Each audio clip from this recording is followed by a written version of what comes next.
Hello everyone, and today we're having a look at healers, and we're starting with the Jedi Sage. Jedi Sage, of course, quite a decent healer class. One of the healing classes which, unfortunately, I don't really play this class very often. This is my least favorite healer class, if you ask me. Again, I just don't like the way it's set up. It's very static. Everything about the Sage is just too static for me. I like a more dynamic healer again. So what do we do as a Jedi Sage? Well, our goal as a Jedi Sage when we're healing, the first thing we're going to do is we want to prevent the tank from taking damage. So if we're about to pull the boss, our thing that we do to prevent the tank from taking damage, we'll just use Kaisen here as the example. We are always going to have Force Armor on. We're always going to have that on. Basically, again, it absorbs a nice amount of damage, so it gives us time whenever a fight starts that the tank isn't taking any damage for a few seconds. Again, that helps us out. So you want to try and keep this on as often as possible. You get a little debuff if I put it back on again. You get Force Imbalance, which lasts for what, 15 seconds, which means they can't be targeted. So we want to keep Force Armor up for as long as we can. The reason is that we are not a very good at sustained healing. So if we can prevent damage to the tank, or if the tank's taken damage, we want to prevent damage and then use our heals over time mostly. Our heal over time, not that great. Rejuvenate, not that great. Let's have a little look at it. Again, not great. It's not a great heal over time. Something like the Sorcerer. Our main heal is going to be Healing Trance. This is our main heal. Again, channeled ability. But as you can see, again, it does have quite a long cooldown. So we are not a very spammy class. We're not a very spammy. Single target healing, we're okay at single target healing. We're not the best tank healers. That's the biggest thing about the Sage, is we don't like bad tanks. And we're probably the most sensitive to bad tanks. We hate tanks. We hate shadow tanks. Shadow tanks are bad. If you're healing a 4-man flashpoint, a hard mode flashpoint, and you get a shadow tank, you're always like, ah, it's going to be tougher. It's not impossible.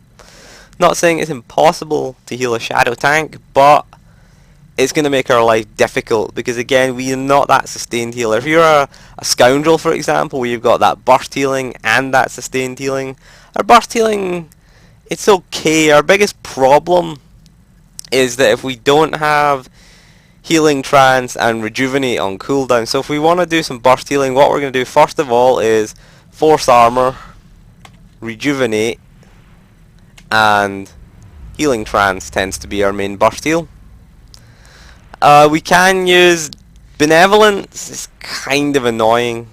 Benevolence is really annoying. It's not a great heal. It does okay. I mean, it's going to heal for a little bit more than Healing Trance, but the problem with it just costs too much force.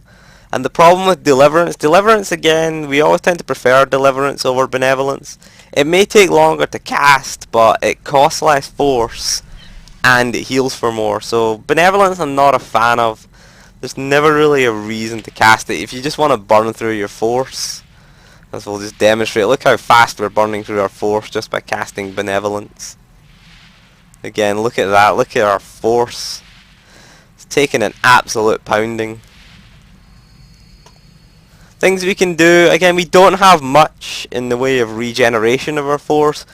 We do have Noble Sacrifice. Noble Sacrifice which sacrifices 15% of our maximum health to restore 8% of our force. Now, we do not want to use this unless we have this little proc up here. This little Resplendence proc. So we have 2 stacks of that, and we Noble Sacrifice ourselves. Again, the thing about Noble Sacrifice is that it decreases our force regeneration rate. It's reduced by 25% for the next 7 seconds. So we want to prevent that. So we can we'll have a look at the skill tree. So we're looking at Resplendence. Resplendence, Noble Sacrifice activates without degenerating your force. and again it consumes 1 charge. So if we want charges of our Resplendence, we want to be using Healing Trance. We tend to try to spend the stacks that's generated by Resplendence with Noble Sacrifice, because we do not want our Force Regen to be impacted. They're very, very sensitive, very, probably the most difficult healer class, I would say. One of the most difficult to play, particularly in flashpoints. In operations, they're okay. They're okay because if we've got another tank healer there, if we've got a commando, sorry, or a scoundrel, we're okay. We can let them heal the tank if we've got scoundrels. If we're doing 16 man, doesn't really matter. So what strengths do we have? Let's look at our strengths. Well, we do have their AoE heal. We do have Salvation. Salvation is the best AoE heal in the game. It heals 8 targets for, what was it, 6,595 for 10 seconds. Again, that is our strength. We are an AoE healer. We're an AoE healer, and we're a healer that prevents damage.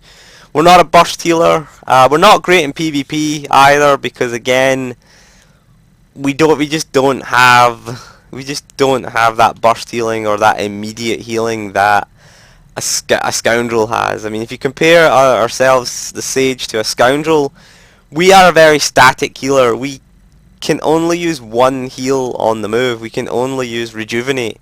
We have to stand still for Healing Trance. Benevolence and Deliverance are cast timers. Salvation has a cast time. We can use Force Armor on the move.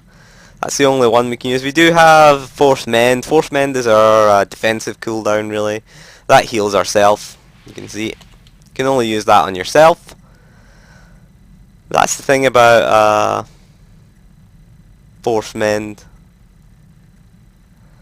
So again, we're not a bad healer. I'll show you some gameplay. We'll queue for a pug, and I'll show you a little bit of gameplay. Let's talk about leveling a Sage healer, because Sage healer leveling, I hated leveling a Sage healer. I leveled this character as a healer, and it was horrible. And the reason it's horrible is because of the skill tree.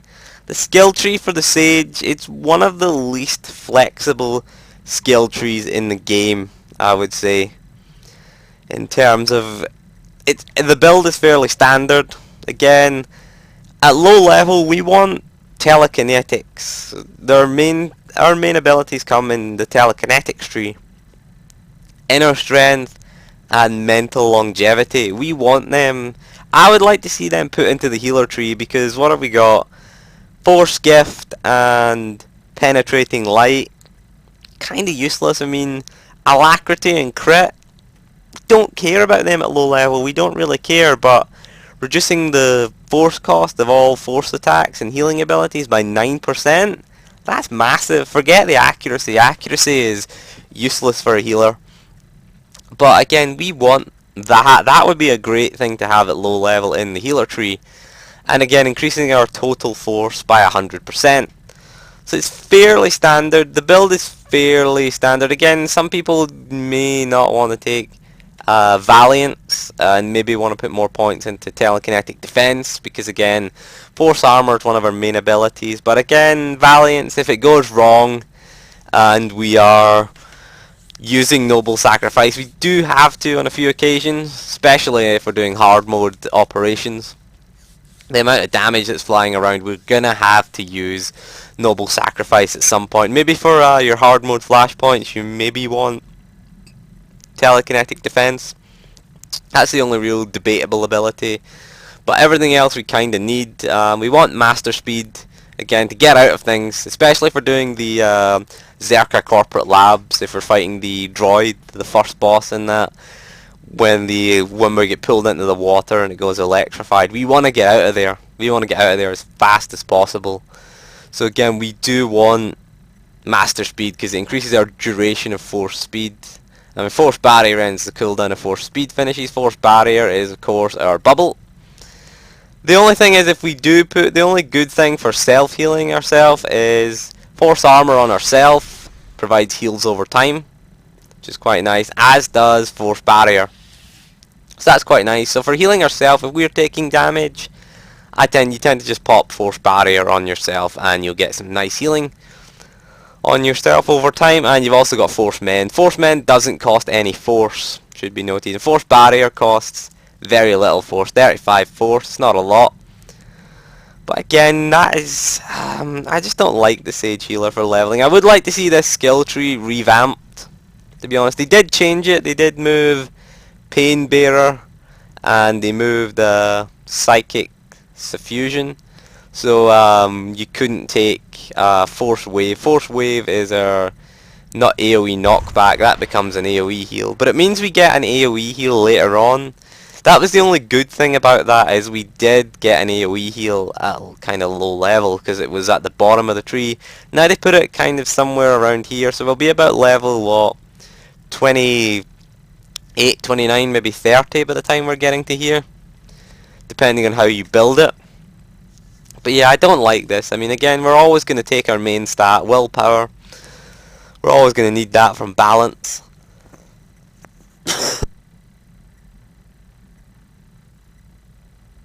Oh, excuse me. Yeah. Oh, got a really bad cold today. Not good for this. So we'll show you some gameplay. We'll do another video where we show some of this in action. So again, our main goal with this healer, we're a great AoE healer. We do suffer a bit. We are a bit of a, when we have gear, it makes sense. We're pretty good with gear. We do produce quite a lot of healing. Our bonus healing is pretty high. Again, I'm not finished building this character. Most of the gear is the Sorcerer DPS gear. I just bought some healing gear. I just bought some 168 healing gear and put it in Legacy. I've still got my healing focus. I'm gonna get a Legacy bound focus so that I can switch between the Sage and the Sorcerer, because I do have 12 Grey Helix components. You get one for 8, and my Sentinel has about 90 odd.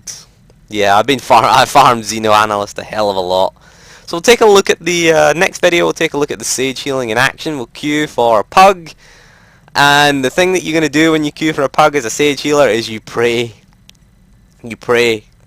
Go on, Liara, pray.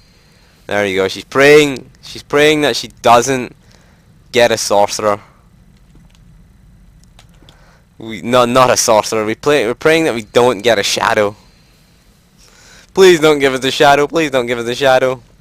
Although we do have Force Armor, which is nice. But again, so that's all for this video. A little look at the Sage healer, and we'll take a look at the Sage healer in action next time. So thank you for joining me, and goodbye.